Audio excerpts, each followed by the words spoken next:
Dnyanada classes में आपका स्वागत है। बच्चों, आज हम आप लोगों को कक्षा 10th के अर्थशास्त्र सब्जेक्ट का पहला चैप्टर उससे जुड़ी हुई ऑब्जेक्टिव क्वेश्चन का हल कराने जा रहा हूं। तो यदि आप हमारे चैनल पे पहली बार हैं तो इसे सब्सक्राइब करेंगे, अपने दोस्तों के बीच शेयर करेंगे तथा लाइक करेंगे। तो आइए अब हम शुरू करते हैं ऑब्जेक्टिव क्वेश्चन को। तो हमारा पहला क्वेश्चन है कि मानव विकास रिपोर्ट का प्रकाशन निम्न में से किसके द्वारा किया जाता है।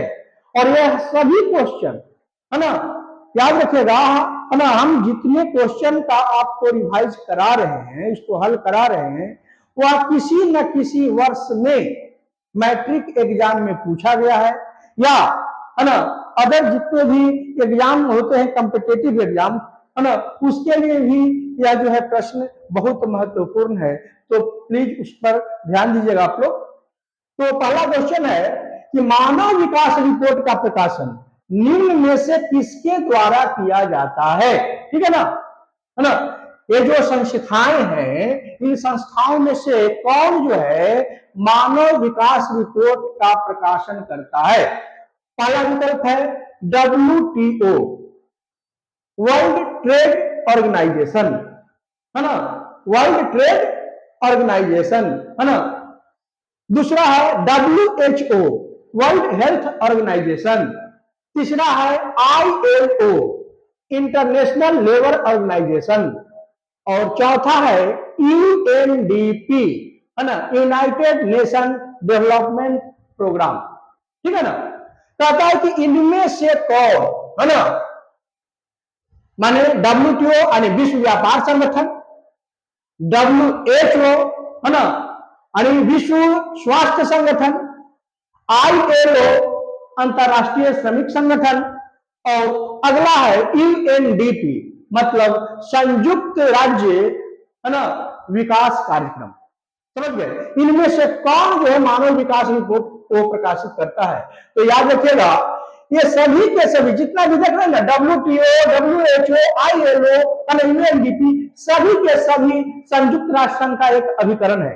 लेकिन इनमें से, है ना, कौन भाई, तो UNDP यानी यूनाइटेड नेशन डेवलपमेंट प्रोग्राम, ये जो अभिकरण है, यही अभिकरण मानव विकास रिपोर्ट को क्या करता है, प्रति वर्ष, है ना, प्रकाशित करता है। प्रति वर्ष जो है ना इसको निकालता है। कौन निकालता है? UNDP, याद रखिएगा, यूनाइटेड नेशन डेवलपमेंट प्रोग्राम यानी संयुक्त राज्य विकास कार्यक्रम, है ना, यह जो है इस रिपोर्ट को प्रकाशित करता है। पहली बार आपको पढ़ाए होंगे कि पहली बार यह रिपोर्ट जो है 1990 ईस्वी में प्रकाशित हुई थी, है ना, और उस वर्ष से लगातार ये मानव विकास रिपोर्ट जो है इस संगठन के द्वारा प्रकाशित होता है। ठीक है, चलिए अब आते हैं दूसरा क्वेश्चन पे। दूसरा क्वेश्चन है हमारा कि कौन सी आर्थिक क्रिया ग्रामीण क्षेत्रों में प्रमुख है। कौन सी आर्थिक क्रिया, आर्थिक क्रिया किसको कहते हैं? वह क्रिया जिससे अर्थ की प्राप्ति होती है, धन की प्राप्ति होती है। तो ग्रामीण क्षेत्रों में कौन सी, है ना, कौन सा क्षेत्र प्रमुख है आर्थिक क्रिया में? पहला है प्राथमिक, दूसरा है द्वितीय क्षेत्र, तीसरा है तृतीय क्षेत्र और चौथा है इनमें से कोई नहीं। ठीक है, तो प्राथमिक क्षेत्र किसको कहा गया? मुख्य रूप से कृषि क्षेत्र को। कृषि हुआ, पशुपालन हुआ, मत्स्य पालन यानी मत्स्य हुआ, खनन हुआ, यह सभी किसमें आता है? ये सभी आता है प्राथमिक क्षेत्र में। तो आप बताइए, ग्रामीण क्षेत्र के लोगों का मुख्य पेशा कृषि है और कृषि किसमें आएगा? प्राथमिक क्षेत्र में। कृषि किसमें आता है? प्राथमिक क्षेत्र में आता है। कृषि हुआ, पशुपालन हुआ, मत्स्य पालन हुआ, खनन हुआ, है ना, वन हुआ, ये सभी के सभी किसमें आ जाता है? प्राथमिक क्षेत्र में आता है। याद रखिएगा, तो ग्रामीण क्षेत्र में, है ना, मुख्य आर्थिक क्रिया कौन है ना, तो ये प्राथमिक क्षेत्र वाली यानी कृषि। ठीक है ना। तो द्वितीय क्षेत्र उद्योग को कहा गया, तृतीय क्षेत्र सेवा क्षेत्र सर्विस को, तो मुख्य रूप से कौन हुआ? तो चलिए दूसरा का, है ना, आंसर होगा ए विकल्प नंबर 1 यानी पहला। ठीक है, अब अगला आते हैं, भारत में पहली मानव विकास रिपोर्ट कब जारी की गई? अब गौर कीजिएगा, पहला और इस क्वेश्चन में अंतर है। यह है मानव विकास रिपोर्ट, है ना, वो विश्व स्तर पर प्रकाशित होता है, वो विश्व स्तर पर प्रकाशित होता है ना।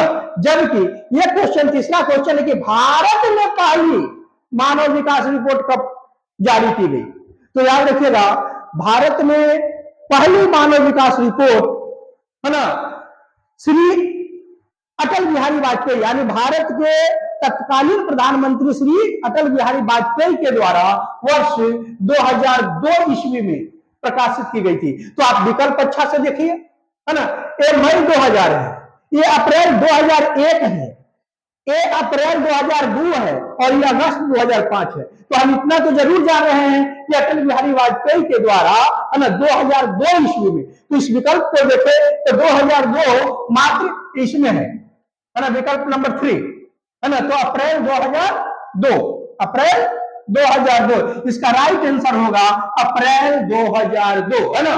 तो अप्रैल 2002 में भारत में पहली मानव विकास रिपोर्ट क्या हुआ था, प्रकाशित हुआ था। और है ना, वो प्रकाशित कौन किए थे, तो उस समय के तत्कालीन प्रधानमंत्री, है ना, कौन, अटल बिहारी वाजपेयी, है ना। ठीक है, अब अगला आते हैं, चौथा, है ना, क्वेश्चन नंबर 4, है ना। क्वेश्चन नंबर 4 है आपका कि योजना आयोग का गठन कब हुआ, है ना, योजना, है ना, आयोग का गठन कब हुआ। तो जैसा कि आप जानते हैं कि भारत में आर्थिक नियोजन की जिम्मेवारी इस योजना आयोग का ही है, और भारत में योजना आयोग का गठन, है ना, 15 मार्च 1950 ईस्वी को हुई थी। तो अब विकल्प देखेंगे, है ना, योजना आयोग का गठन कब हुआ, तब वर्ष 1948, नहीं, बिल्कुल क्या गलत, है ना, वर्ष, है ना, क्या भाई, 1952। हाँ, तो याद रखिएगा इसका राइट आंसर है, और राइट आंसर का रहेगा 1952, तो ये गलत है ना। 1952 में तो राष्ट्रीय विकास परिषद, है ना, का गठन हुआ था, तो 52 नहीं, है ना, 52 क्या है, गलत, है ना। अब आइए, तीसरा विकल्प है 1950, तो यही आंसर है ना, 15 मार्च 1950, 15 मार्च 1950 इसका राइट आंसर है 3, कौन है, 3, है ना।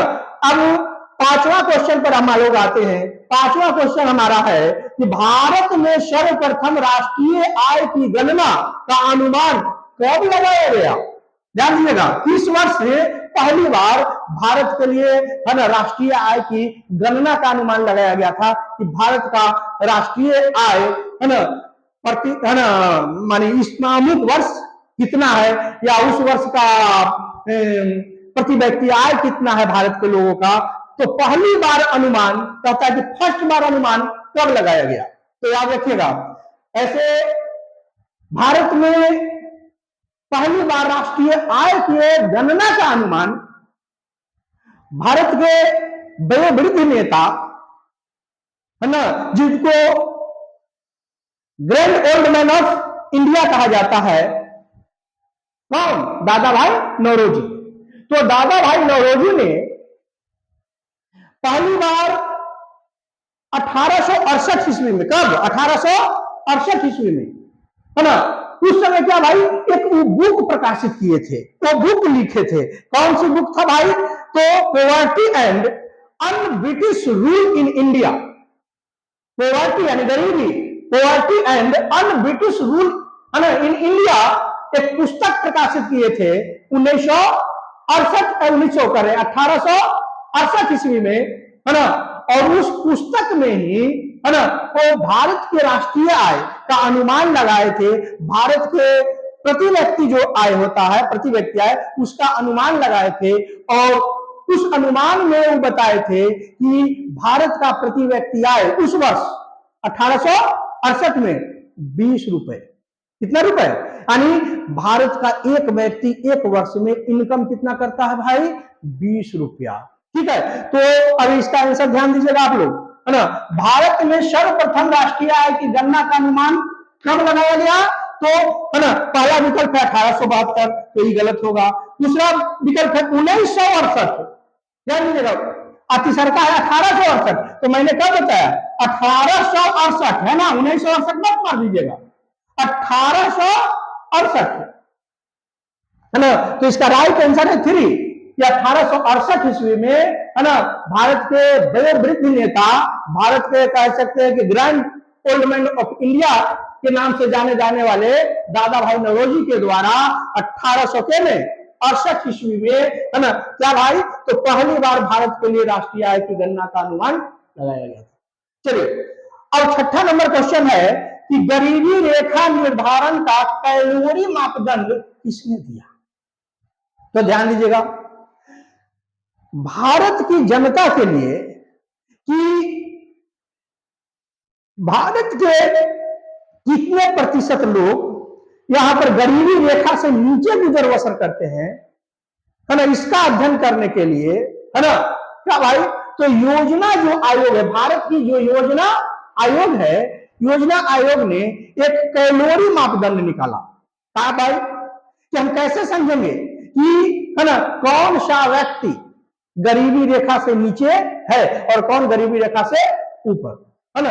तो इसके लिए उसने कैलोरी मापदंड में क्या था भाई, तो कैलोरी मापदंड भोजन में कैलोरी की मात्रा, वह व्यक्ति जिसके भोजन में प्रतिदिन, है ना, कितना भाई, तो निर्धारित किया कि अगर वह ग्रामीण क्षेत्र में है, अगर वह व्यक्ति ग्रामीण क्षेत्र में रहता है तो उसके भोजन में कैलोरी की जो मात्रा प्रतिदिन कितनी मिलनी चाहिए, अगर 2400 मिलता है ना, 2400 या 2400 से ऊपर है तो गरीबी रेखा से ऊपर है।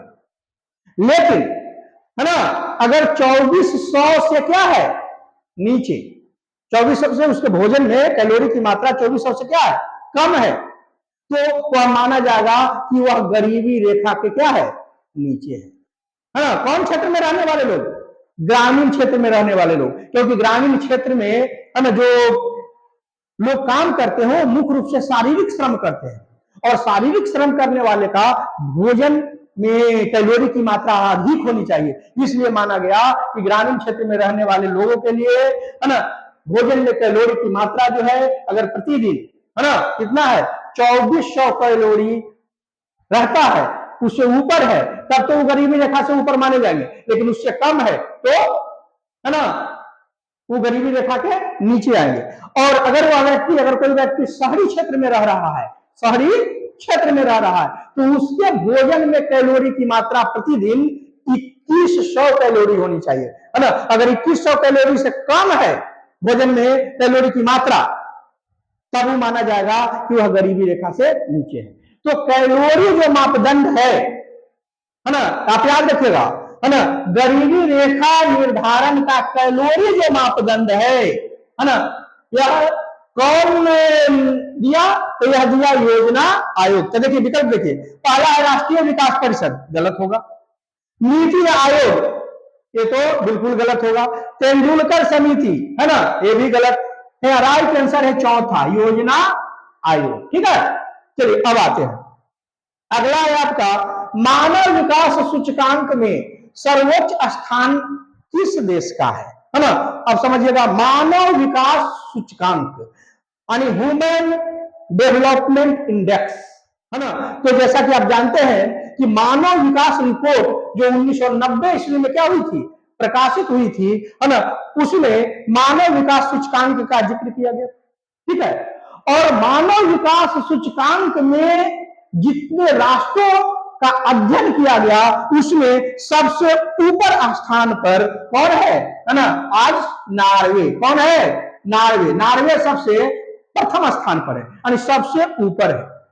नॉर्वे किस महादेश का देश है, तो याद रखिएगा, यूरोप का। किस महादेश का, यूरोप का, और ये प्रथम स्थान पर है, याद रखिएगा। नॉर्वे, जर्मनी, चीन, ऑस्ट्रेलिया, है ना, यानी सबसे ऊपर कौन है, नॉर्वे। चलिए आठवां, है ना, आठवां क्वेश्चन क्या है भाई, तो आठवां क्वेश्चन है आपका कि योजना आयोग के प्रथम अध्यक्ष कौन थे। ठीक है, ध्यान दीजिएगा, है ना, योजना आयोग के प्रथम अध्यक्ष कौन थे। तो आपको बताया गया है कि योजना आयोग के पदेन अध्यक्ष होते हैं, है ना, प्रधानमंत्री। भारत की योजना आयोग के पदेन अध्यक्ष कौन होते हैं, भारत के प्रधानमंत्री।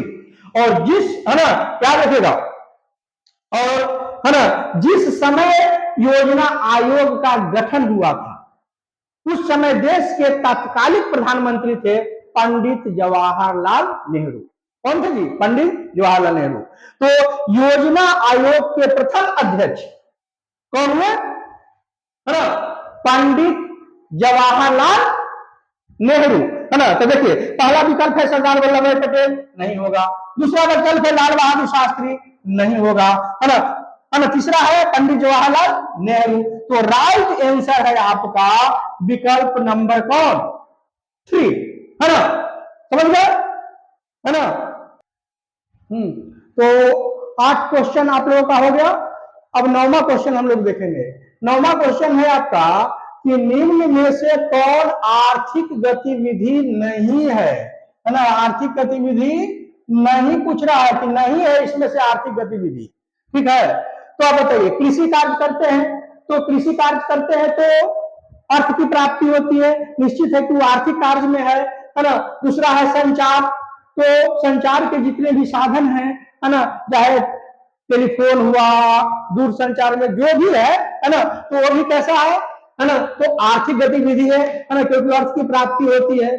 परिवहन, यातायात के साधन है, तो यातायात के साधन में जो भी है, बस है, रेलगाड़ी है ना, जो भी उसका ट्रक है, टेम्पू है, जो भी परिवहन के जो साधन है, निश्चित है कि उससे अर्थ की प्राप्ति होती है।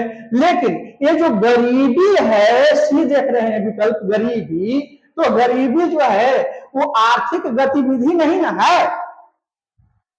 है ना, इससे अर्थ की प्राप्ति नहीं ना होती है। इसलिए राइट आंसर हमारा होगा कौन? है ना, सी, है ना। निम्न में से कौन आर्थिक गतिविधि नहीं है, तो आंसर कौन होगा? सी, गरीबी, ठीक है। अगला क्वेश्चन है 10वां कि निम्न में से किसका गठन आर्थिक नियोजन में राज्यों की भागीदारी सुनिश्चित करने के लक्ष्य से हुआ था, है ना। तो आप जैसा कि आप जानते हो कि देश में आर्थिक नियोजन के लिए, है ना, कार्य करने के लिए गठन किया गया था योजना आयोग को। लेकिन योजना आयोग के पदेन जो अध्यक्ष होते हैं, है ना, वो कौन होते हैं? आपके प्रधानमंत्री जो सेंट्रल के हैं, है ना। उसके सहयोग के लिए 8 सदस्य भी होते हैं। लेकिन आप हमको बताइए, है ना, कि क्या योजना आयोग जो नियोजन संबंधी यानी जो प्लानिंग बनाता है उसमें राज्यों की सहमति होती है? भारत में जितने, मान लीजिए वर्तमान में 28 राज्य है, तो इसकी सहमति होती है? नहीं होती है। तो राज्यों की भी सहमति ली जाए, देश के लिए जो योजना बन रहा है उसमें कोई राज्य यह न कहे कि हमारी भागीदारी नहीं ली गई है ना। तो राज्यों की भागीदारी भी देश के लिए जो योजना बने उसमें सुनिश्चित करने के लिए 1952 ईस्वी में, है ना, राष्ट्रीय विकास परिषद का गठन किया गया था। याद है ना आप लोगों को, है ना। इसमें, है ना, प्रत्येक राज्य के मुख्यमंत्री इसके क्या होते हैं, है ना, सदस्य होते हैं। क्या होते हैं? तो राज्यों की भागीदारी सुनिश्चित करने का लक्ष्य रखा गया था और इसके लिए गठन किया गया था राष्ट्रीय विकास परिषद का। न योजना आयोग होगा इनसे, ना नाबार्ड, नाबार्ड तो बैंक है जो ऋण देती है, और मुद्रा बाजार भी नहीं। इसका राइट आंसर होगा बी, राष्ट्रीय विकास परिषद, ठीक है। अगला है, निम्न में से कौन बिहार के विकास का बाधक है ना, यानी बिहार के डेवलपमेंट में, बिहार के विकास में इनमें से कौन सा जो कारक है जो बाधक है ना। जैसे गरीबी, तो बिहार एक निर्धन राज्य है ना, यहाँ की गरीबी जो है देश राज्य के विकास में क्या है? बाधक है, ये भी सही है। बाढ़, आप जानते हैं कि, है ना, बिहार का उत्तरी भाग जो है वो बाढ़ ग्रसित होता है। दक्षिणी जो भाग है यानी दक्षिणी बिहार जो है वो सूखा ग्रसित होता है। तो, है ना, बाढ़ के कारण फसलें बह जाती है, सूखा के कारण फसलें जर्मर जाती है। तो दोनों ही बिहार के विकास में क्या है? बाधक है। तो यहाँ विकल्प है मेरा बाढ़। तो बाढ़ भी आप जानते हो कि प्रतिवर्ष, है ना, उत्तरी बिहार बाढ़ से डूब ही जाता है। तो बाढ़ भी हमारे विकास का, बिहार के विकास का बाधक है। और जहां तक बेरोजगारी की बात है, तो बेरोजगारी भी बिहार के विकास का बाधक है। तो इसमें से देख लेते हैं कि तीनों जो विकल्प है, गरीबी, बाढ़, बेरोजगारी, तीनों जो है बिहार के विकास में बाधक ही है। इसलिए इसका राइट, है ना, विकल्प होगा आपका 4, यानी इनमें से सभी। कोई दिक्कत है ना। अब आगे देखते हैं, निम्न में से किस देश का HDI रैंक भारत से अच्छा है ना। तो आप लोग जब पढ़े थे है ना HDI के बारे में है ना, यानी हम कह सकते हैं कि मानव विकास सूचकांक के बारे में, तो हमने देखा था कि भारत के पड़ोसी देशों में से एक देश ऐसा था, छोटा है लेकिन है ना, मानव विकास सूचकांक में भारत को भी पीछे छोड़ दिया है ना। वो राज्य यानी वो देश कौन है, देखिए पोल साइंस की भाषा में जो हम आप देश बोलते हैं वास्तव में वो राज्य है, ठीक है। इसलिए हमारे मुख से कभी कभी जो है ना देश न कहा के राज्य कहला जाता है, क्योंकि हकीकत है कि भारत एक राज्य है, श्रीलंका एक राज्य है, संयुक्त राज्य अमेरिका एक राज्य है, लेकिन बोलचाल की भाषा में उसे हम देश कहते हैं। इसलिए जब मेरे मुख से अगर भारत के लिए राज्य शब्द भी निकल जाए तो उसको अन्यथा न लीजिएगा, है ना, क्योंकि वो राइट ही है। चलिए अब आगे देखते हैं, निम्न में से किस देश का HDI रैंक भारत से अच्छा है ना। तो 2006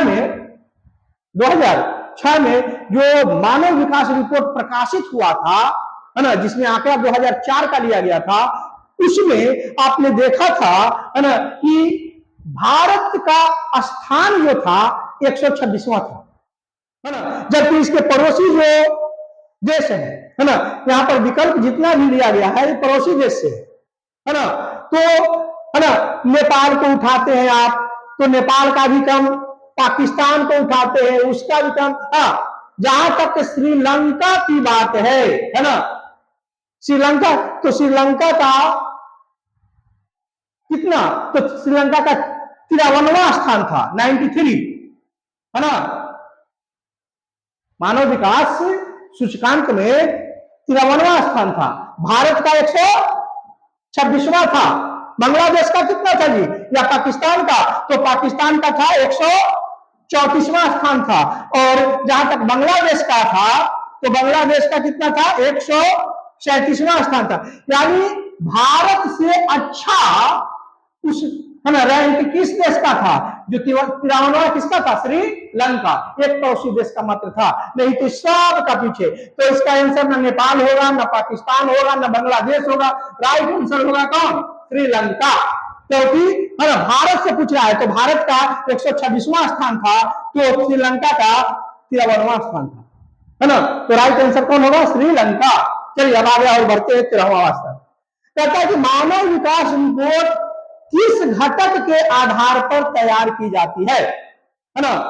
मानव विकास रिपोर्ट जो तैयार होती है तो विभिन्न देशों की तुलना की जाती है, तुलनात्मक अध्ययन किया जाता है और देखा जाता है कि किस देश का विकास है ना अधिक हुआ है ना। तो तुलना किन किन आधारों पर, तो तुलना 3 आधार पर किया जाता है, याद रखना है ना।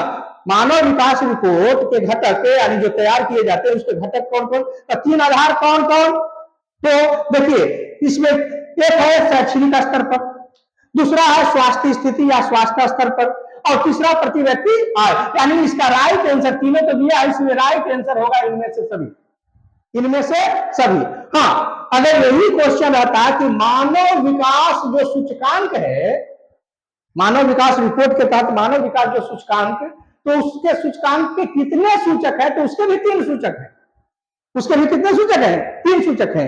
एक है जीवन आशा या जीवन प्रत्याशा, दूसरा है शिक्षा प्राप्ति, और तीसरा है लोगों का जीवन स्तर, ठीक है ना।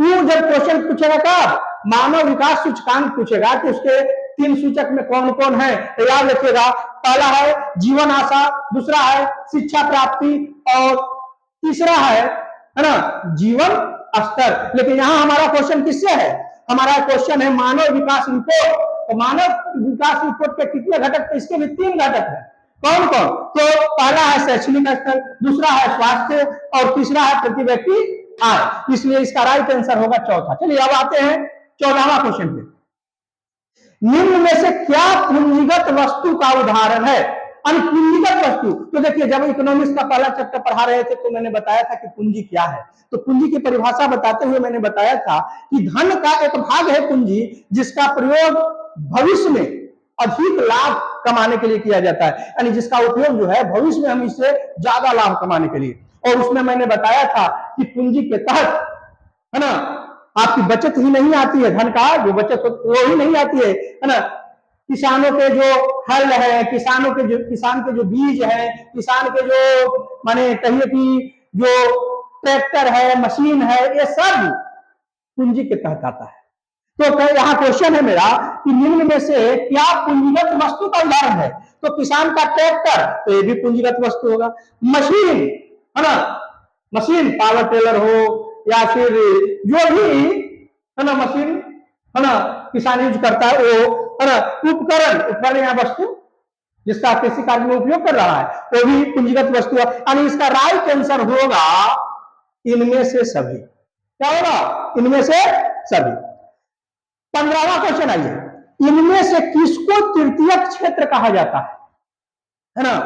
तो प्राथमिक क्षेत्र में आप पढ़े हैं कि प्राथमिक क्षेत्र तो कृषि क्षेत्र, यानी प्राथमिक क्षेत्र में आता है कौन कौन भाई? तो कृषि आता है ना, पशुपालन आता है, मत्स्य पालन आता है, वन आता है, खनन आता है, ये सब के सब बाबू प्राथमिक क्षेत्र में आता है।